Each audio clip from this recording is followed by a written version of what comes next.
జై శ్రీకృష్ణ అండి. మనందరికీ తెలుసు కదా, మనలో ఒక తెలియని ఒక దివ్యమైన శక్తి మనలో అందరినీ కాపాడుతూ వస్తుంది.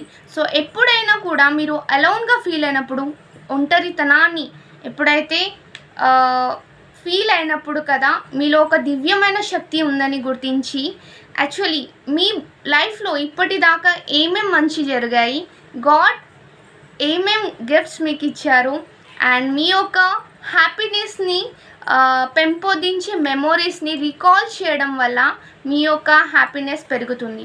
ఏం లేదండి, లో వైబ్రేషన్ నుండి హై వైబ్రేషన్కి ఉన్న థాట్స్కి షిఫ్ట్ చేసే ప్రాసెసే గ్రాటిట్యూడ్. సో ప్రజెంట్ మీకు ఉన్నవేదైనా కూడా వాటి పట్ల మీరు కృతజ్ఞత భావం అంటే గ్రాటిట్యూడ్తో ఉంటే కనుక అవి రెట్టింపు అయి మీ లైఫ్లోకి వస్తుంది. కీప్ ఇన్ మైండ్, సాడ్ అయినా హ్యాపీ అయినా, బ్యాడ్ మెమొరీ అయినా గుడ్ మెమొరీ అయినా, ఏదైనప్పటికీ 10 రెట్లు ఎక్కువై మన దగ్గరికి వస్తుంది.